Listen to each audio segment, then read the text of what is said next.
El amante de mi esposa la tomó para bailar justo enfrente de mí, y lo que sucedió a continuación sorprendió a todos. La música estaba demasiado alta para que alguien pudiera escuchar lo que estaba pensando, pero no lo suficientemente alta como para ahogar lo que dije en voz alta.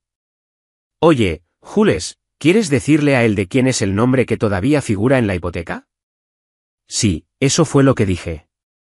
Justo cuando su supuesto compañero de trabajo la hacía girar como si todos fuéramos extras en algún romance barato de Netflix.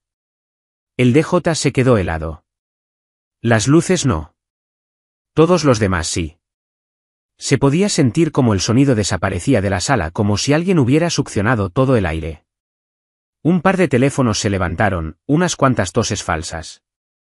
Las manos de ella cayeron de los hombros de él como si de repente hubieran empezado a arder.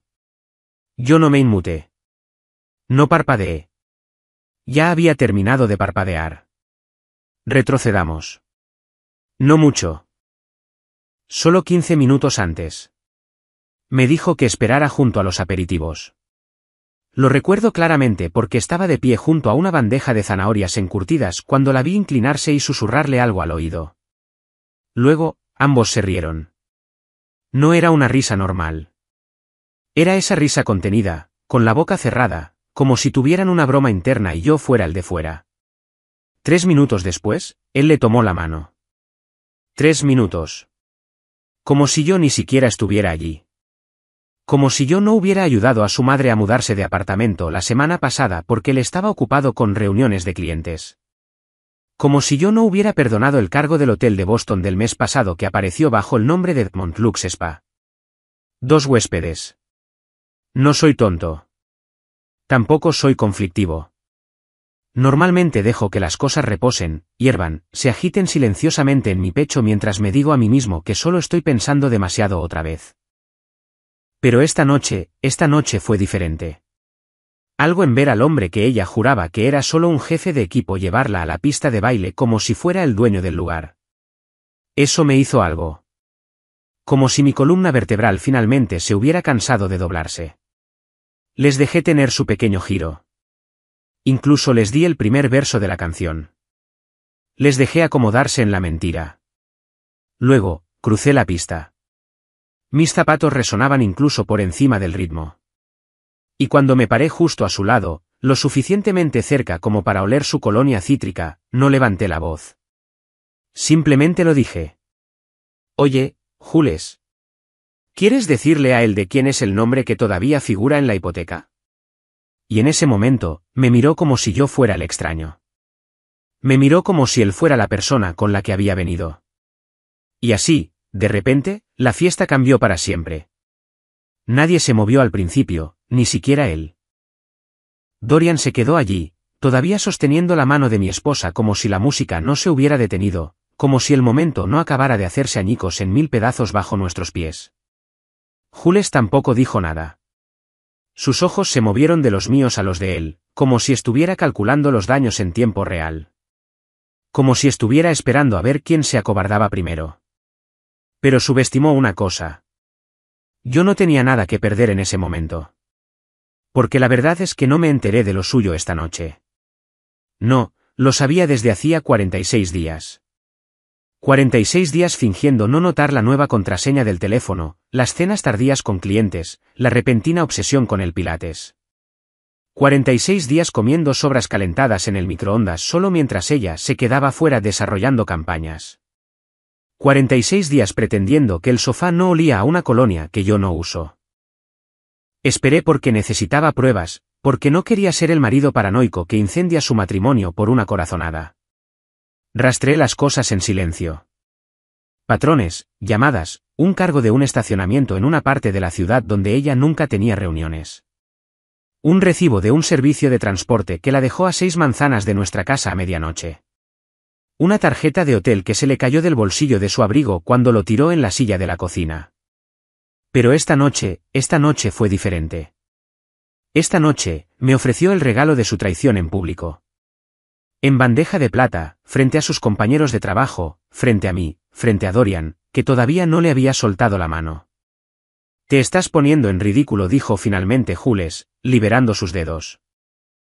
Su voz era aguda pero temblorosa, como si todavía no pudiera decidir si yo estaba fanfarroneando o perdiendo la cabeza.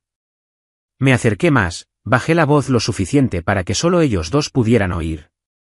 «¿Sabes lo que es ridículo?», susurré. «Decirle a tu madre que no podíamos ir a Acción de Gracias porque estábamos de viaje por trabajo. Cuando en realidad, estabas en un hotel con él bebiendo vino del minibar y pidiendo servicio de habitaciones para dos». Jules se puso pálida. Dorian dio un paso atrás, entrecerrando los ojos, dándose cuenta finalmente de que esto no era solo un malentendido incómodo. Esto era una exposición. Levanté la vista. La mitad de la sala estaba mirando fijamente. La otra mitad fingía no hacerlo. La música aún no había vuelto a empezar. El DJ parecía congelado detrás de su cabina, con las manos suspendidas torpemente sobre los controles como si esperara que alguien le diera permiso para respirar. «Deberías irte», le dije a Dorian con calma. No grité. No monté una escena. Lo que lo hizo peor fue la calma. Para su crédito, no discutió. Solo le dio a Jules una mirada larga y cargada, luego se dio la vuelta y se perdió entre la multitud. Sin disculpas, sin confrontación, solo una salida silenciosa y humillante que dejó a mi esposa de pie frente a mí, atónita, y de repente, muy, muy sola. Abrió la boca para decir algo, pero levanté una mano. «No lo hagas», dije. «No nos insultes a los dos fingiendo que esta es la primera vez que esto se complica». Y entonces me di la vuelta y caminé hacia el ascensor.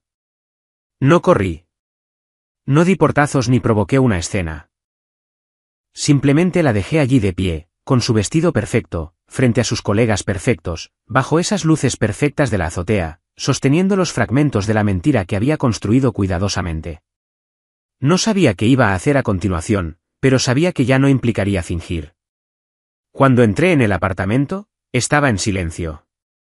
Demasiado silencioso.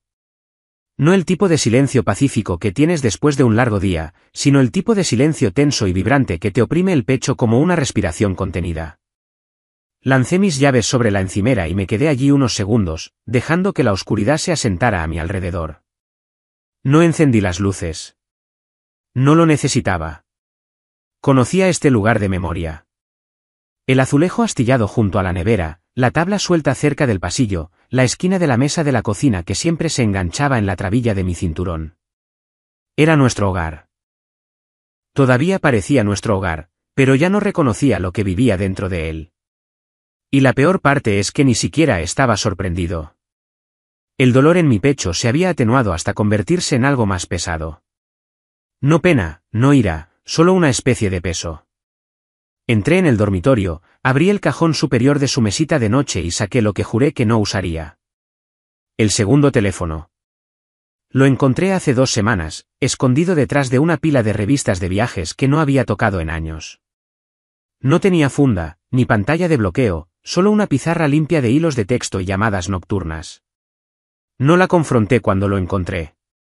Me dije a mí mismo que no estaba preparado. La verdad es que estaba esperando el momento adecuado para hacerla sentir lo que yo sentía. Esa sensación rastrera de traición que no puedes quitarte de la piel. Esta noche había sido ese momento. Y ahora, de pie en la oscuridad, lo encendí y vi cómo la pantalla cobraba vida como un fantasma que se levanta. Había 47 mensajes sin leer. El más reciente era de D. «Estabas increíble esta noche. Odio que él estuviera allí. Hablemos cuando llegues a casa». Solté una risa amarga. Odiaba que yo estuviera allí, en la fiesta de mi esposa, en la vida que le ayudé a construir.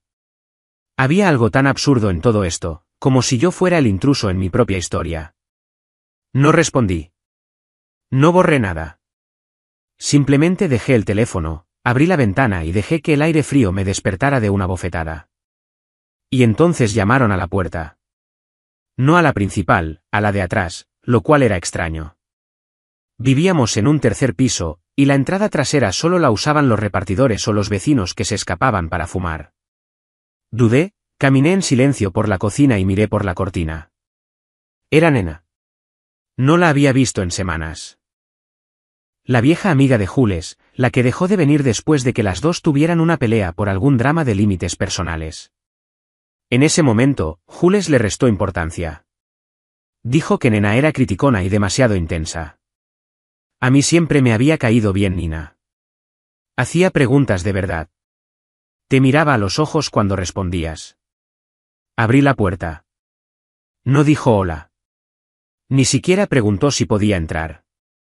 Simplemente pasó a mi lado, tiró su abrigo en la silla y se giró para mirarme como si hubiera estado esperando este momento más tiempo que yo. Ahora lo sabes, ¿verdad?, dijo. Asentí lentamente. Lo sabía antes de esta noche, admití.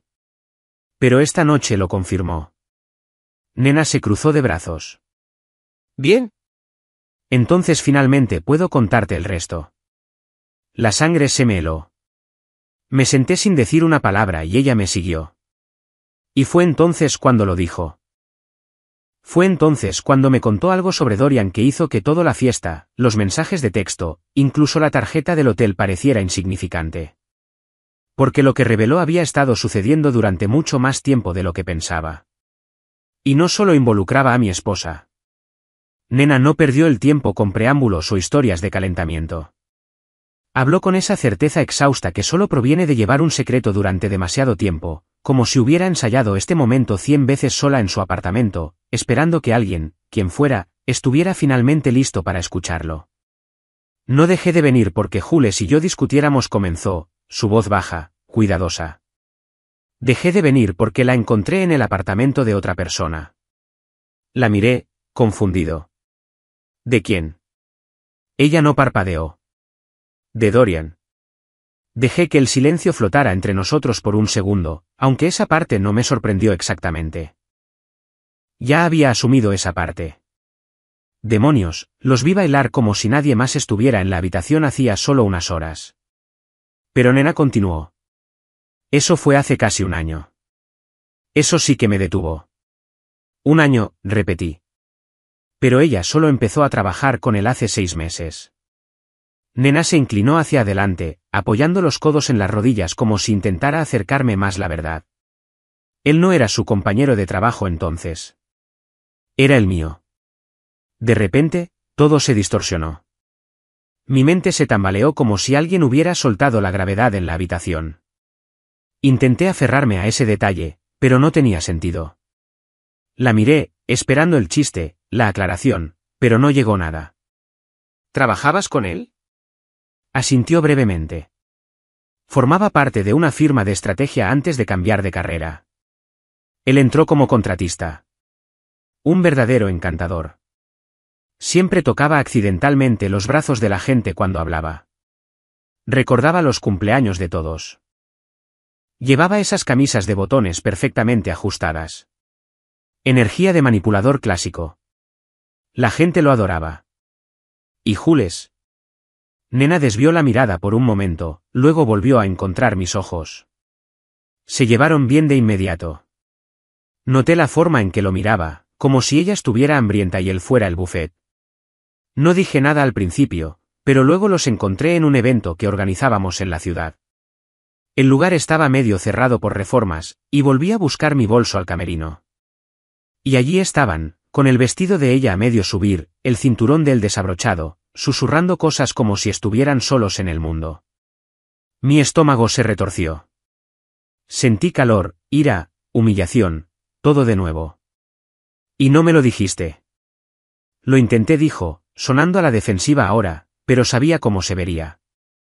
Pensé que no me creerías, o peor, que lo harías y aún así te quedarías. Eso dolió más de lo que debería. Y tal vez tenía razón. En aquel entonces, probablemente le habría suplicado a Jules una disculpa a medias y habría fingido que podíamos reconstruir algo que ya tenía termitas en los cimientos. Me levanté y caminé por la habitación, respirando con dificultad, mientras Nina me observaba en silencio, dándome espacio. La peor parte no era solo que Jules me hubiera engañado. La peor parte era cuán metódicamente había reescrito toda la línea de tiempo, plantando historias falsas, editando el pasado, ensayando mentiras mientras me sostenía la mano en las cenas. Cambió de trabajo para seguirlo, dije, finalmente encajando las piezas. Saltó de empresa solo para estar más cerca de él. No solo eso, dijo Nena lentamente. Ya lo ha hecho antes. Se lo hizo a otra persona en mi antiguo trabajo también. Otra mujer, casada, de alto rango. Se acerca, consigue lo que quiere y luego sigue adelante, o peor, se queda solo para arruinar todo a su alrededor. Es un artista profesional del caos. Mi mente iba a 1000 por hora. No era solo traición. Era un patrón, un plan, y Jules había estado demasiado ciega para verlo o demasiado perdida para que le importara. Me volví a sentar, el agotamiento infiltrándose en mis huesos. Está de camino a casa, murmuré, mirando el reloj. Entrará como si nada hubiera pasado, como si esta fuera solo otra noche complicada. Entonces, ¿qué vas a hacer?, preguntó Nena. No respondí de inmediato. Porque la verdad era que no lo sabía. Todavía no. Pero sabía esto, cuando ella cruzara esa puerta, no iba a llorar. No iba a suplicar. No le iba a preguntar por qué. Iba a dejarla hablar. Y luego, iba a darle la vuelta a la historia. Oí las llaves antes de ver moverse la puerta. La cerradura giró más despacio de lo habitual, como si me estuviera dando unos segundos para prepararme, como si supiera que todavía estaría despierto. Y tenía razón. No me había sentado ni una vez desde que Nena se fue. Simplemente había estado de pie en la cocina como un fantasma en mi propia casa, con los brazos cruzados. Todas las luces apagadas excepto la que estaba sobre el fregadero, proyectando sombras sobre la encimera donde había dejado su segundo teléfono, boca arriba.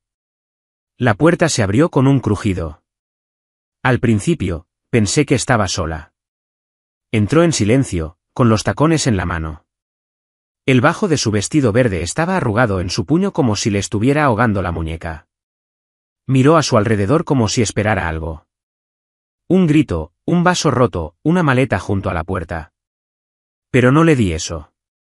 Me quedé en las sombras, dejando que se asentara en el pavor. Entonces lo oí, el segundo par de pasos. Entró detrás de ella. Dorian. De hecho, sonreí. No de alegría, sino por lo absurdo, por la audacia.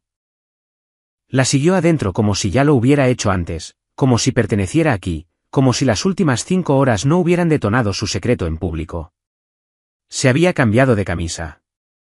Su pelo estaba húmedo. Probablemente se había enjuagado la culpa en algún lavabo. Y luego, con la calma de alguien que pensaba que tenía la sartén por el mango, dijo, creo que deberíamos hablar.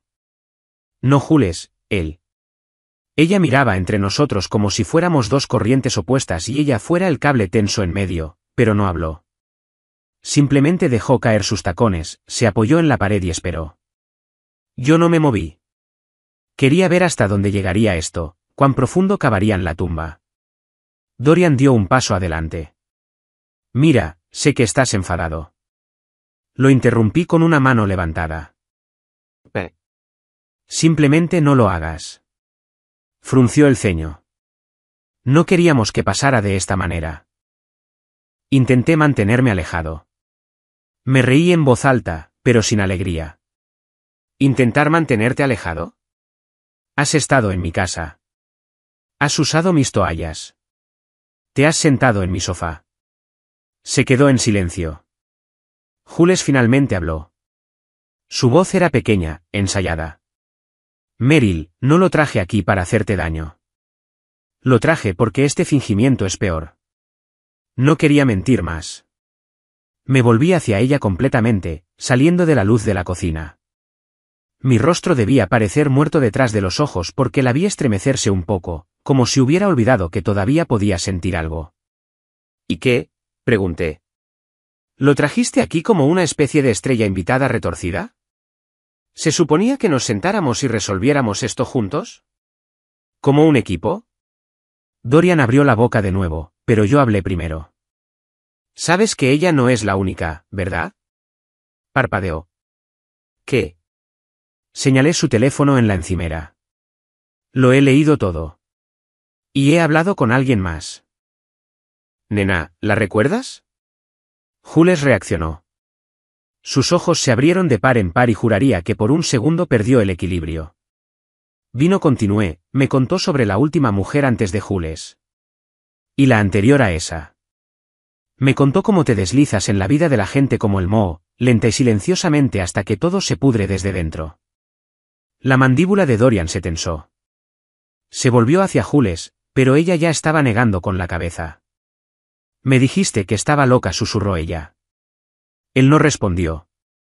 Pude ver cómo su rostro comenzaba a resquebrajarse, la comprensión deslizándose lentamente en ella como un cuchillo.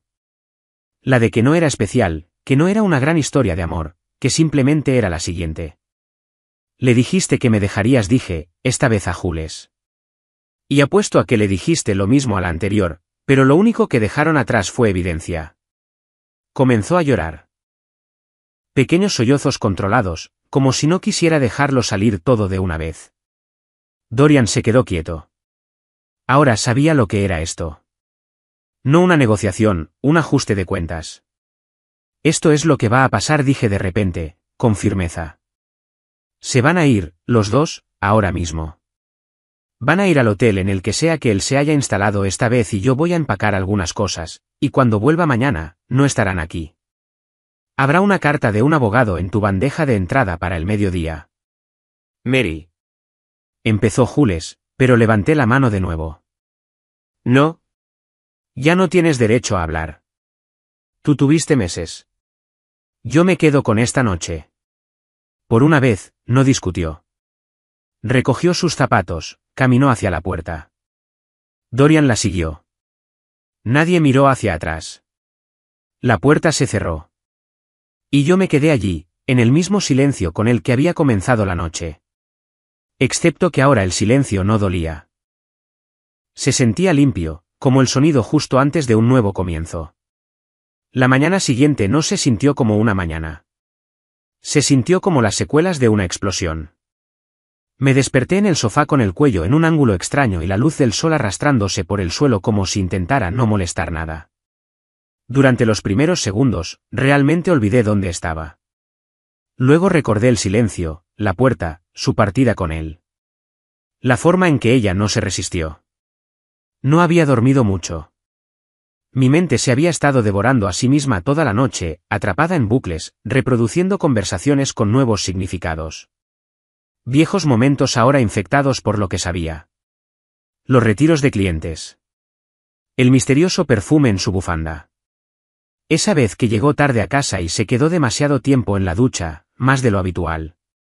Había dejado pasar tantas cosas. Me había entrenado para no preguntar. Y ahora aquí estaba, al otro lado de la mentira, tratando de reunir la fuerza para terminar la historia que no empecé. Hice café. Sabía a culpa. No lo bebí. En su lugar, cogí una bolsa de lona y comencé a empacar. No porque tuviera que hacerlo. Se suponía que ella era la que se iba, sino porque no podía quedarme aquí ni un segundo más de lo necesario. El apartamento apestaba a su crema para la piel y a recuerdos en los que ya no confiaba. Cada habitación era la escena de un crimen. Cada cajón, un posible detonante. Empaqué ligero, solo lo básico. Unas cuantas camisas, vaqueros, cargadores, pasaporte, el libro que nunca terminé de leer. Estaba casi terminando cuando llegué a su armario. No tenía intención de abrirlo. Simplemente me paré frente a él, sin saber por qué no lo había tocado todavía. Quizás una parte de mí pensaba que habría dejado algo. Quizás esperaba encontrar una disculpa doblada en un suéter o una nota metida en un zapato. Lo que encontré no fue ni lo uno ni lo otro. A primera vista, solo era ropa. Vestidos, blusas, los mismos tacones caros sobre los que nunca me dejaba comentar. Pero mientras apartaba las cosas, una caja se deslizó hacia adelante desde la parte trasera del estante superior. Una simple caja gris sin etiqueta. Casi no la abrí. Ya tenía suficientes respuestas. Pero la curiosidad es algo extraño. No le importa lo que es bueno para ti. Dentro de la caja había fotos. Docenas de ellas, impresas, no digitales, no almacenadas en una nube, no respaldadas. Fotos físicas reales. Brillantes, intencionadas, lo que significaba que se guardaban a propósito. Saqué unas cuantas y las hojeé como si estuviera arrancando capas de piel. Jules con Dorian. No solo en el trabajo, no solo cenando fuera, sino de vacaciones juntos, sonriendo, riendo en cafés, envueltos en toallas en balcones de hoteles que nunca había visto. Había una de ella dormida sobre su pecho, la luz del sol en su rostro, y una de ellos besándose bajo una cadena de farolillos, claramente en alguna ciudad extranjera, París, Lisboa. No lo sabía. Lo que sí sabía era que en esas fotos eran felices, descaradamente felices, y yo ni siquiera era una sombra en ellas. Pero esa no fue la peor parte. En el fondo de la caja, debajo de la pila de traiciones brillantes, había algo más. Una carta doblada, dirigida a él. Me quedé mirando el sobre durante mucho tiempo. Luego lo abrí. La carta estaba escrita a mano, pulcra, emocional, honesta de la manera en que la gente lo es cuando piensa que nadie más la leerá. En ella, Jules escribía sobre dejarme, no solo pensarlo, sino planificarlo. Mencionaba plazos, apartamentos que había estado mirando, una conversación que tuvo con su abogado, por si Meryl se pone difícil. Hablaba de lo difícil que era mentirme a la cara, de lo culpable que se sentía cuando yo preparaba la cena y le preguntaba cómo le había ido el día. Pero la parte más dolorosa no era lo que escribía.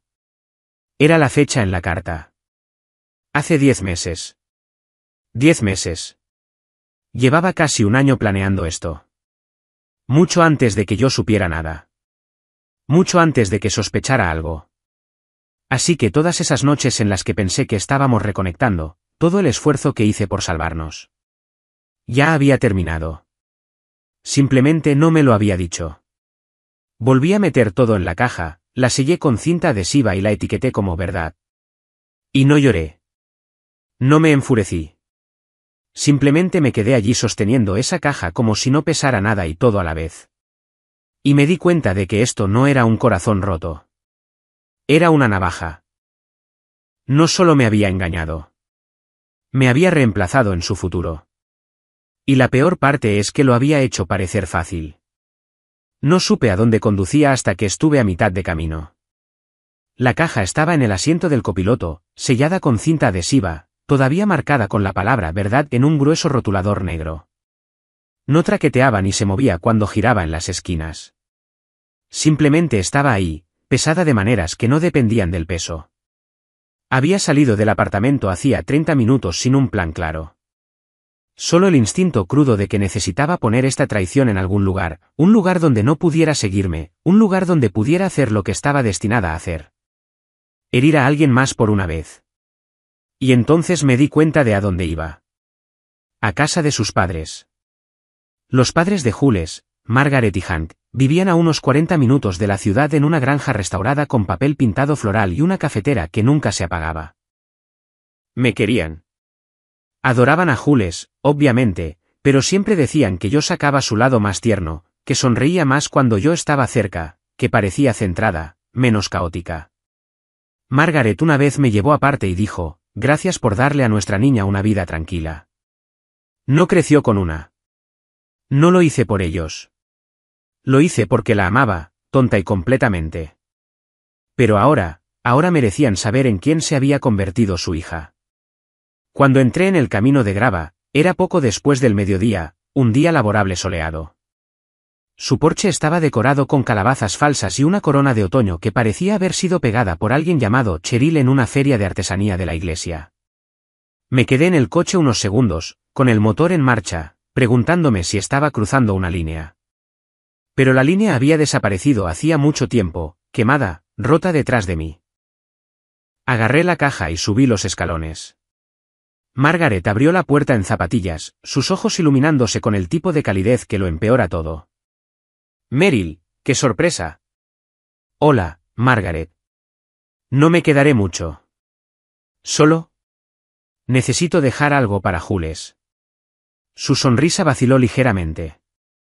Miró detrás de ella como si no estuviera segura de si era un buen momento, luego se hizo a un lado y me dejó entrar.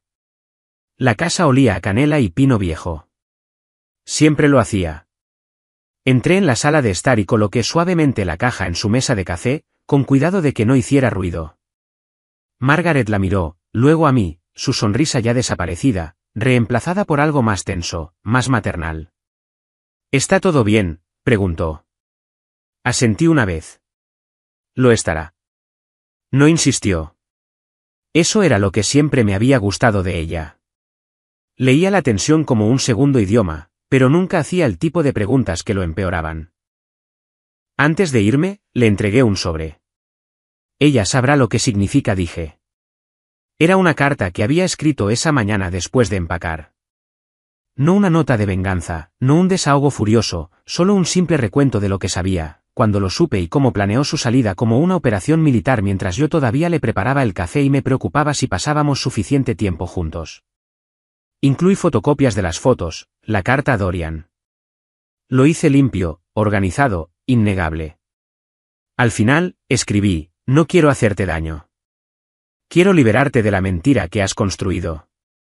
Lo que hagas a continuación es tuyo. Margaret no preguntó qué había en la carta. La sostuvo como si estuviera caliente y asintió suavemente.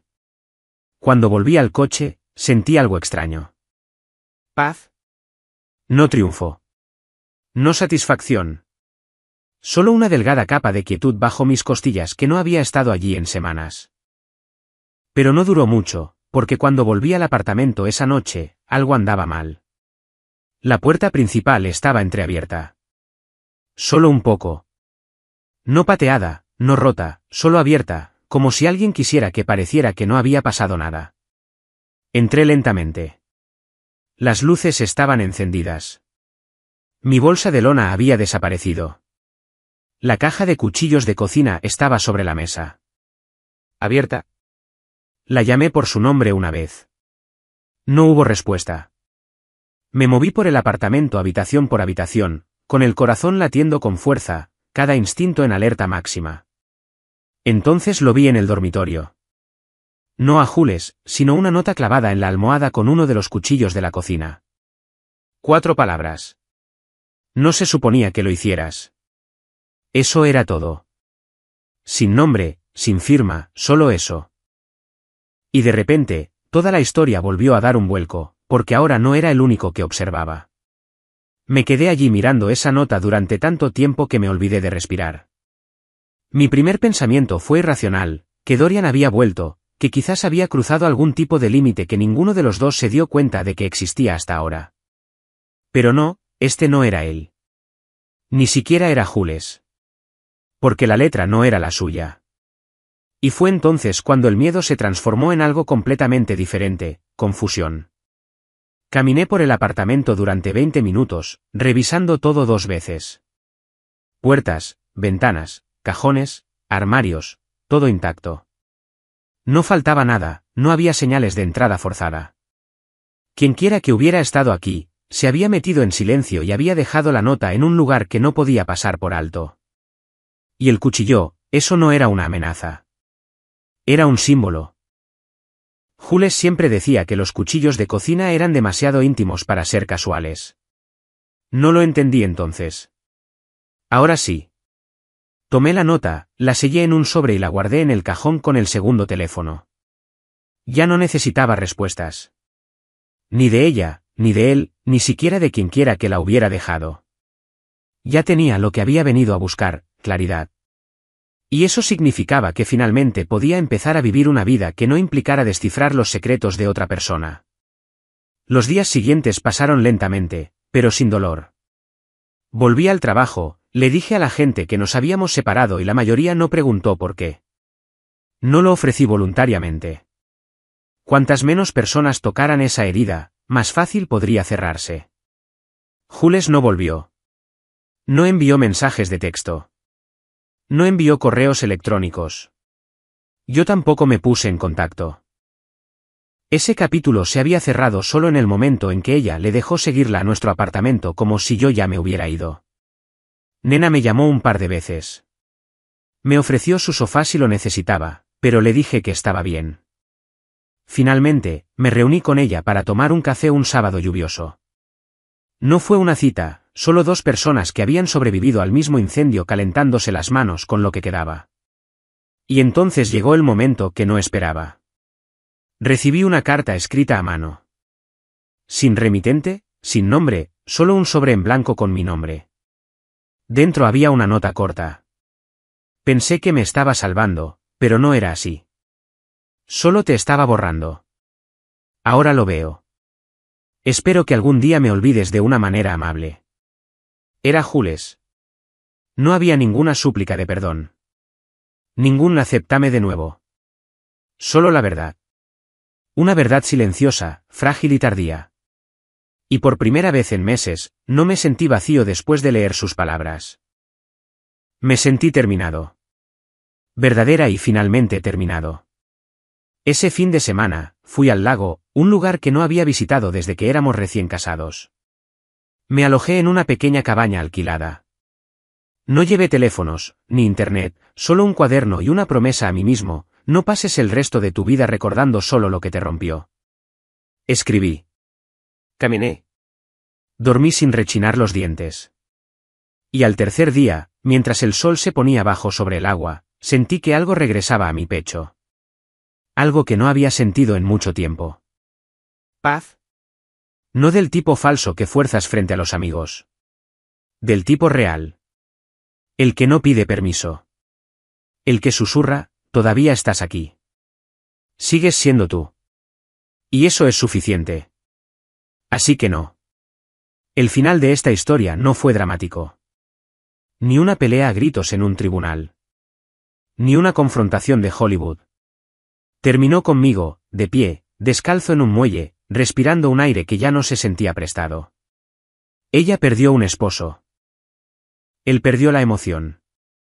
Y yo. Yo recuperé mi vida.